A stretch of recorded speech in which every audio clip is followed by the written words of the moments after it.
Hello, everyone, and welcome to Blogging Theology. And today I'm delighted to talk again to Dr. Francesca Bocca. Assalamu alaikum. Alaikum salam. Good to see you again. Good to see you.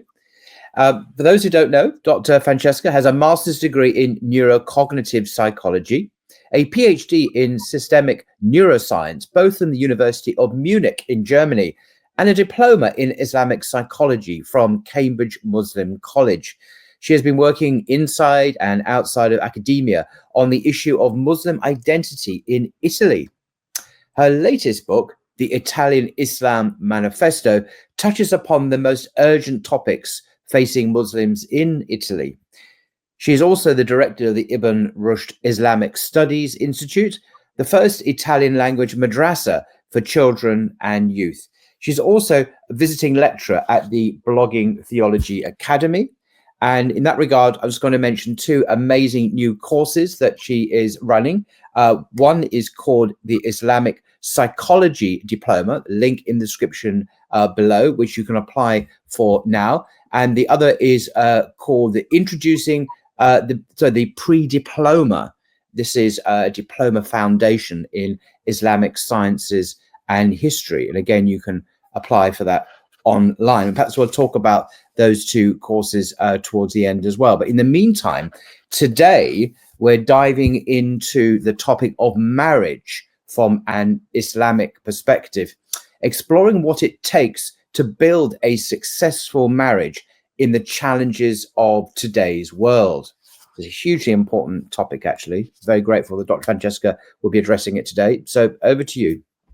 Thank you so much. I think it's very hard to justice to such an incredible topic, and I'm also happy for the time we're recording it. We are towards the last few days of Ramadan, and there is this issue of coming back to reality, right? We had a month where we're so focused on spiritual growth, and now it's everyday life again. And how do we make use of what we have gained spiritually in the everyday life? I think marriage is a big part of that in a way.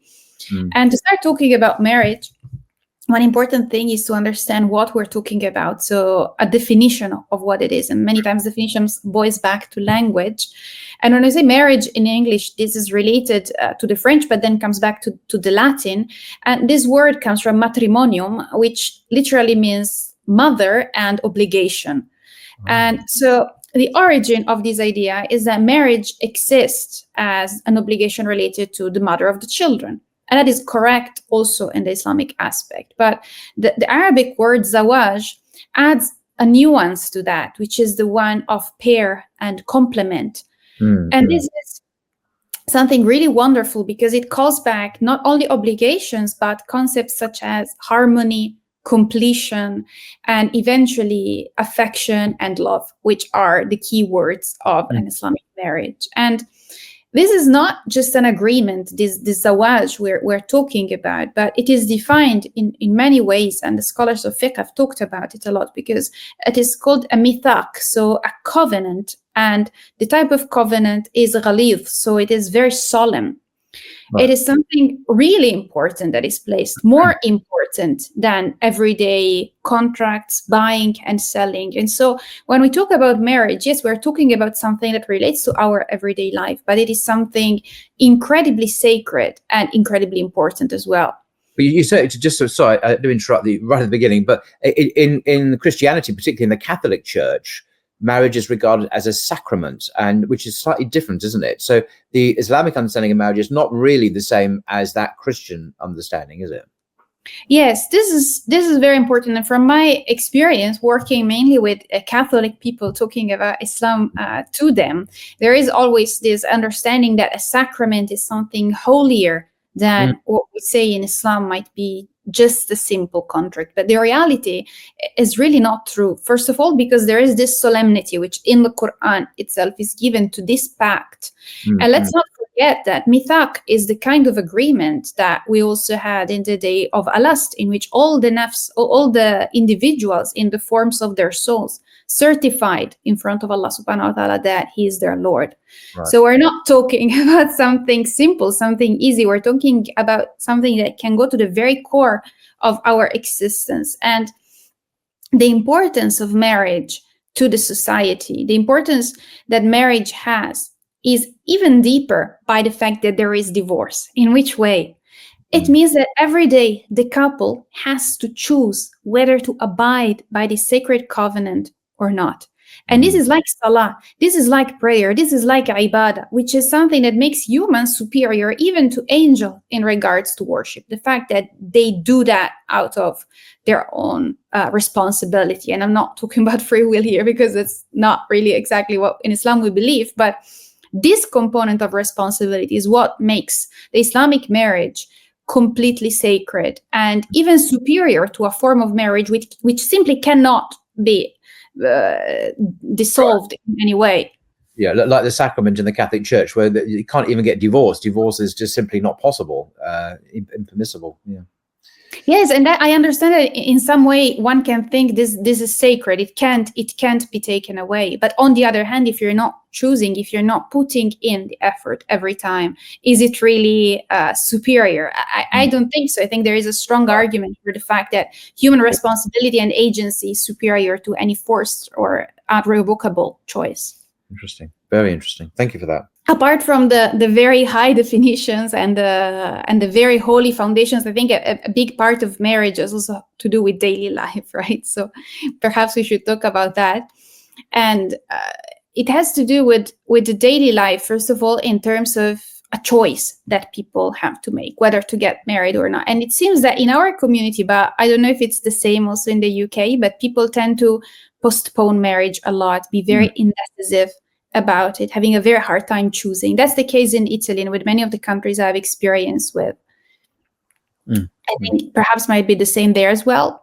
Yeah, I mean, you're right. It's becoming ever more difficult to get married. But the costs of marriage and the financial obligations, setting up home and buying property, buying a new house, and the cost of raising children for many are making the whole idea of marriage prohibitively expensive, as well as the obligations for men and women to work equally, both to have careers, jobs.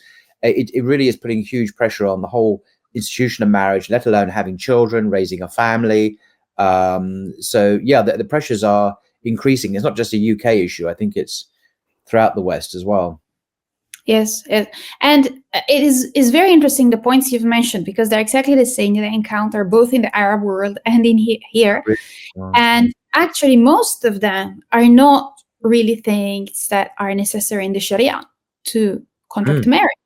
So, of course, there are responsibilities in marriage, but these responsibilities do not require owning property or having careers, or many of the things that we impose on ourselves are not necessary in the Sharia, and they're not necessary for a happy marriage, because I think many of us have received the blessing of seeing very happy marriages, and many times these are amongst very simple people that don't have a career, don't have a lot of property, don't have.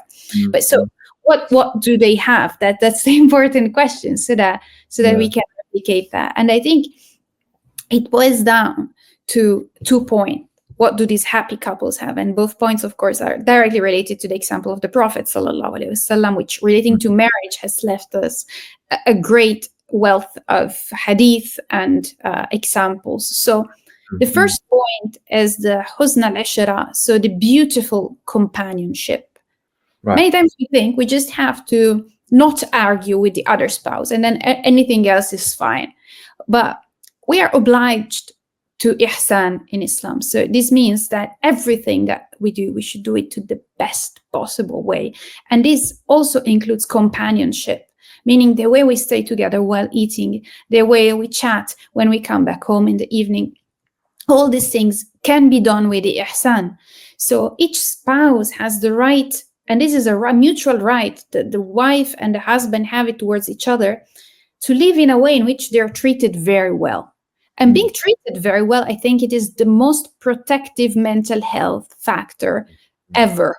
Wow. And I say this, and I don't want to put psychology into everything, but marriage has a lot to do with psychology. Many people do have mental health problems because of an unhappy marriage.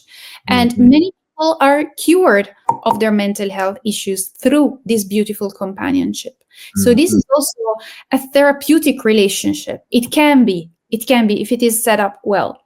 It is a mutual right. So really, let us imagine what can that mean. And the second factor that I think really happy couples have, this is described in a hadith narrated by Aisha radiallahu anha, when she said about the Prophet that كان في مهنة, he was in the service ahli of his family, and she did not use the word khidma, which would be like simple service, but this mihna, something mahin, is something that is very small, seen as small in stature, not something like fancy or honorable. And many of us still nowadays, we perceive daily tasks, cleaning, making order, managing the household, as something demeaning.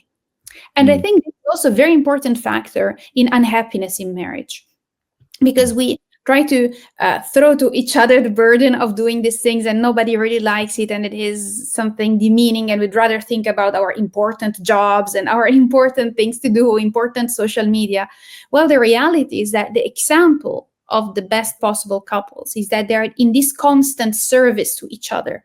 And I think these are two very important secrets that come much before having property and having all these other things that we see as first steps in marriage. Gosh, that's such a beautiful vision there of marriage. I must say, I wish I'd heard that a long time ago. So what was Aisha's relationship like with the Prophet Muhammad? How does she characterize that marriage? Because we have hadith, don't we, about this? Yes, we have, mashallah, the incredible thing about marriage with Aisha radiallahu anha is that she was an incredible narrator. And so directly through her, we have this wealth of hadith. She was really an extraordinary mind, an incredible woman. And we see both halves of marriages, the happy one and the difficult one. So we also have a trace on how to behave when we are having a hard time. For example, Aisha and several other wives of the Prophet ﷺ suffered from jealousy and from other things, of course, from having few resources and a very simple life. And there is this hadith in which Aisha is narrating that the Prophet ﷺ figured out when she was angry with him, because she would swear in that case by the Lord of Ibrahim and not by the Lord of Muhammad ﷺ. And from this very small detail, we really can taste the beauty and the respect and the closeness of these two amazing characters. And it is so wonderful.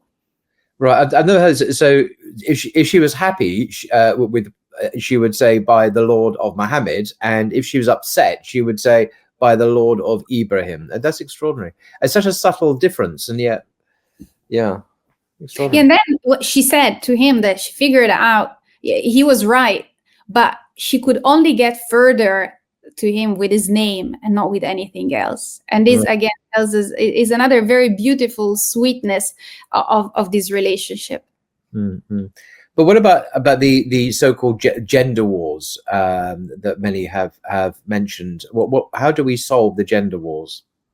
I think that the Muslim marriage is such a powerful, really model for relationships that it could even be an inspiration for non-Muslims to end these gender wars, because we really see a lot of tension online, offline, accusing the other gender of either just wanting to exploit them or having incorrect intentions towards them.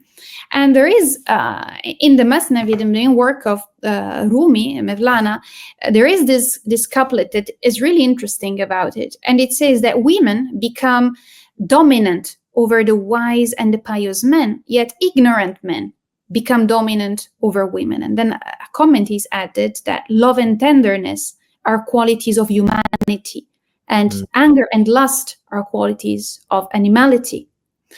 So this balance that has to exist between men and women is not a balance of conflict, but it's a balance of love. Because of course, balance can also be something that we get through force. Women ask a lot and men ask for a lot. And there are marriages that were like that. They're constantly on threats, right? Either you maintain me well, or I'm going to tell my parents. Either you do your work, or I'm going to argue. But these are not the best marriages. And this is, again, a type of war. It's just a war where the forces are balanced. But the best type of relationship is the one where the balance is actually love. So again, this is a solemn pact. And the secret to end gender wars is when each gender realizes that they can prefer the other to them. So in a marriage, if I'm a woman and I go the extra mile towards my husband, I really will see, if he's a healthy person, but in majority of cases, that this will bring out love. So going the extra mile, doing just one more thing, just help a bit more, just be there more for the other person. And this can be done out of calculation, but it is better if it's done really out of love. And it starts from the beginning, because gender wars many times starts from people that are not married, right? So they need to find a partner, and they start to evaluate and judge the other person as if it was like a degree, and try to see if they have beauty, they have money, and they calculate very complicated looks percentages, and they obsess over them. And men become super intimidated by women. And again, in this, we have an incredible example in the Sunnah of the Prophet ﷺ, in the fact that his first marriage, which lasted a lot, was the one with Khadija radiallahu anha, which was a more successful, older, richer woman. And so this is like a sign to men today: do not be intimidated. Women are there to help you. And that's what she did, right? The example of the Prophet ﷺ seeking help and comfort in Khadija at the beginning of Revelation is really a sign of what women can be to men if the relationship is set straight. And this is something that I say we don't explore a lot in our society. And it's really a pity. It's a loss. Extraordinary. So is there, I mean, you mentioned conflicts. Is there a good way to argue, or should we never argue in our relationships, in our marriages? I mean, what's your view on this whole thing about conflict and how you do it? Yeah, so conflict exists for sure, but I'm a bit difficult on the argument part, meaning that in my opinion, there's argument should never occur in a couple. And I think that it is possible to have marriages that last many years in which there are no arguments. And there are some tips for that can help. So when one spouse gets angry, the other spouse has the option to balance that. And in relationships, there are energies, right? There is, like, that one friend that is always down and brings the whole group of friends down. So the same, it happens in marriage. And we have a beautiful narration attributed to Umar radiallahu anhu, and he says it simply: if one is fire, the other should be water.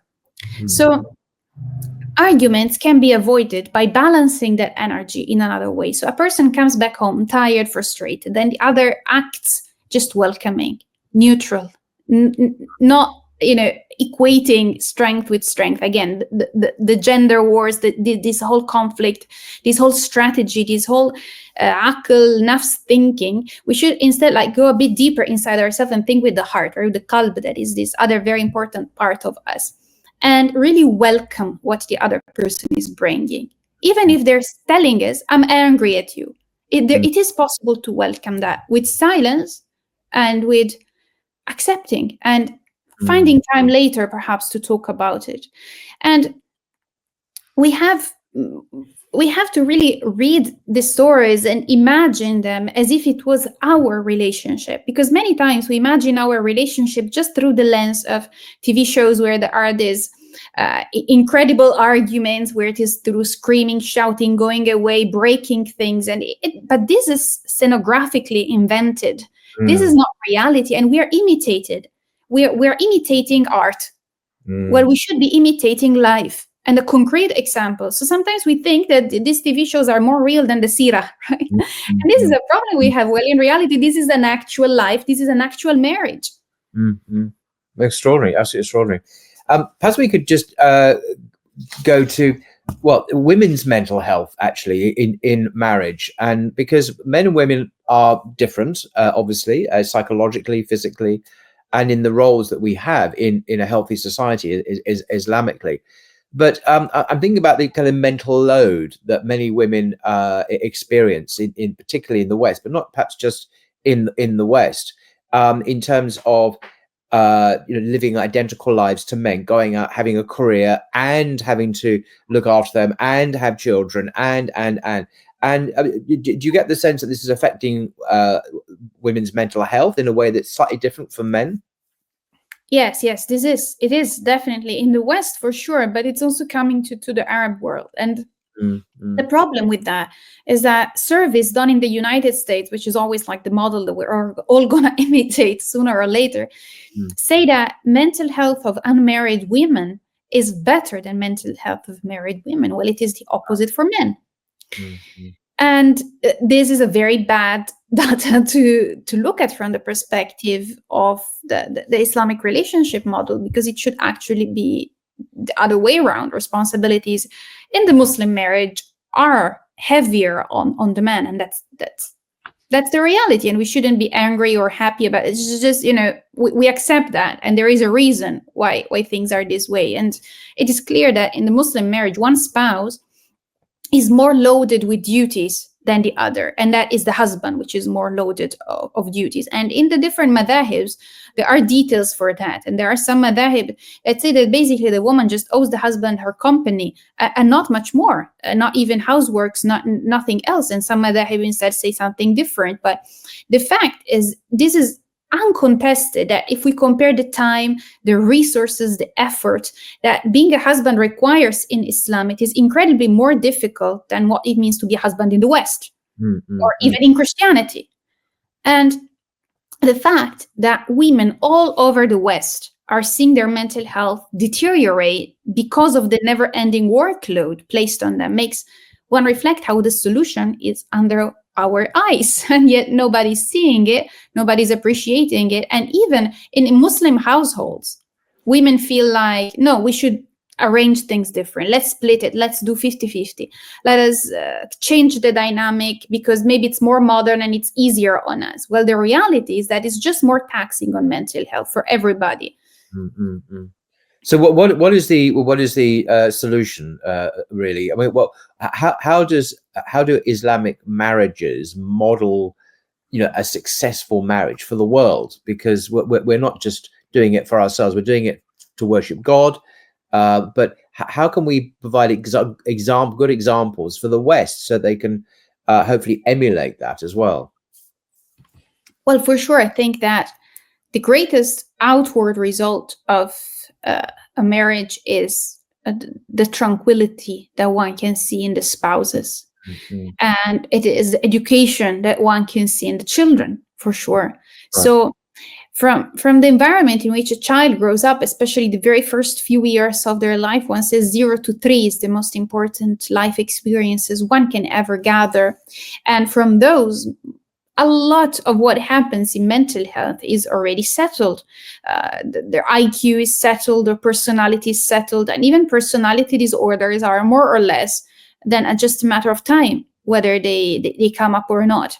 So if we were to be embodying correctly this model of marriage, then what we would observe, what we would see is a lower incidence of mental health disorders on Muslim children who grew up in this marriage. And what we would observe is better mental health of the parents. And of course, the macro observations one would do is, of course, less domestic abuse. But these are more serious, greater problems. What I'm claiming is that if marriage in the Muslim community would be really modeled with these examples, then we would see results even in academic performance of the children, in overall happiness level, mental health, and things that we don't usually look at. We just look at crime statistics and so on. But this model can foster growth for all the members of the household in much, much more than that. But what about reducing divorce rates? Is that going to be impacted on this as well? Yes, I think that even though divorce is not something which is always wrong, otherwise it wouldn't be halal, right? So for sure, we're not aiming for a 0% divorce rate because that wouldn't make sense. And actually, as a matter of fact, if we look at the Sahaba, they also divorced quite, freely. There are many examples of divorced Sahaba, so definitely we're not aiming at 0%. Yet, if we look at the main reasons for divorce in places like the US, we can see how Islam can prevent almost all of them or greatly reduce them. For example, number one reason is lack of commitment. 73% of couples include lack of commitment in the reasons why they divorce. And how can you not be committed if you are really entering a solemn pact and preferring the other to yourself? That's impossible. So this reason would be 0%. Another reason is arguing too much. And we have already seen how there are practical ways and examples to reduce that. Another reason is infidelity. Infidelity is one reason for 50% of divorces in the US. And of course, all the roads to zina, all the roads for that are closed in Islam. Or also the reason of having unrealistic expectation. That's 45% of divorces happen because of unrealistic expectations. We know that in Islam and in Islamic psychology especially, we have to fight our long hopes. And Imam al-Ghazali talks a lot about that, right? So accept what is now. Do not fantasticate. Do not let your mind wander on what could be, because it is what it is. And you have to be with Allah subhanahu wa ta'ala with what it is. So we see how from many sides, really, the Muslim marriage model is reducing all of these causes and is really bringing better mental health and better social health to the whole group. And what about unrealistic expectations in marriage? I think you mentioned that briefly about fantasizing about alternatives, and the grass is always greener if only I had someone else. And because we live in a very consumer society where it's very disposable, we want to upgrade something or replace it with something else. The incentive always seems to be to look for the better, and of course that can apply to relationships, disposable relationships as well. So it is a whole social economic system in a sense has this tendency to against permanence and towards kind of changing things all the time. And I imagine that must be a pressure as well. Yes, yeah, definitely. And the whole idea of disposable relationships is really horrendous, what it does to human dignity, right? Because as humans, our ruh, our spirit is something so serious and so profound that it can be really hurt by being treated like that. And in fact, we see people when they tend to go through a lot of these very fast either one night stands or very short relationship, they tend to be quite emotionally hurt, or they become numb after a while. They can't love anymore. And I see that as well in my work in Islamic psychology. And so in Islamic psychology, for other reasons, this wasn't very common in their societies, but even 1,000 years ago, they were talking about how to avoid this thought that the grass is always greener on the other side. And they identified some standard sicknesses of the heart, because they say the heart has to be sick if you have these thoughts, because it's not a normal thought to have. The normal thought is, Alhamdulillah, I'm happy, I'm satisfied with what is there. So if something removes me from that, it is either ghafla, so I'm distracted, I'm taken by the dunya, I'm away from the ibadah and all the important things, or it is the sickness. And what can they be? Well, one, for example, is fantasizing. And some of the shuyukh tend to say that any thought that starts with what if is from shaitan. We close it. We don't entertain it, not even for a second. And then other sicknesses of the heart are love of wealth, love of the dunya, and all these things have to be eradicated from a heart. If one wants to be happy, let's say, that's really what all human beings want. This happiness only can be achieved is if one works and polishes the mirror of the heart. I mean, this is all about spiritual growth through marriage, but why is it so hard for many of us to forgive? Why this is a big problem, isn't it, about that, not being able to forgive hurts that have happened? Yes, this is very important. And when we hear that voice inside ourselves that tells us, I need to get revenge, I want it, I need it. This is a specific voice, and this is the voice of our nafs, and we have to recognize it. Because we know that in Islam, one of our obligations is doing jihadul nafs. So it is to struggle against this side of us. This is not our best side. We have much better to offer than the nafs. So we should learn how to isolate this voice, work on it, educate it until our nafs tells us, I prefer the other to myself. I have let it go. And by letting it go, by abandoning the nafs al-ammara, which is the lowest stage of the nafs, that only wants evil, only wants itself and says me, and growing up, getting up with the level of the nafs, then what we experience is that we will forget what happens? There will be problems in marriages, but we will not even remember them because we have better things to remember. So it is not even that much to forgive. It's just the memory is not even created. And that is a great sign of the growth of the nafs. So when you ask yourself, what wrong did my spouse ever do to me? They're so kind to me. Of course, they might have made mistakes. I don't even remember them, but they're so merciful and they're so loving. And that's all you can remember. That's really the key, the achievement of being able to forgive in a very long term. Wow, that's such a beautiful vision of human relationships, and not just for marriage, but for friendships as well, and in society, to overcoming that. And a good sign is when you can't even recall this kind of selective amnesia, because you want to focus on the positive, learning to see the positive rather than dwelling on the negative. So that's beautiful. It's a good place, I think, perhaps to talk about your short course on Islamic psychology at the BT Academy. It's a diploma, actually. And could you just tell a little bit about the Islamic psychology course? Because I think that this is quite relevant to what you've been talking about, actually, in terms of how we achieve balance in our relationships as well. Yeah, that's the whole lens through which we look at any problem in Islamic psychology. Is the one of balance, is the one of learning what is the nafs, what is the qalb, what is the aql, what are these components of us, and what have our shuyukh told us in 1,400 years and how to nurture them, how to improve our mental health.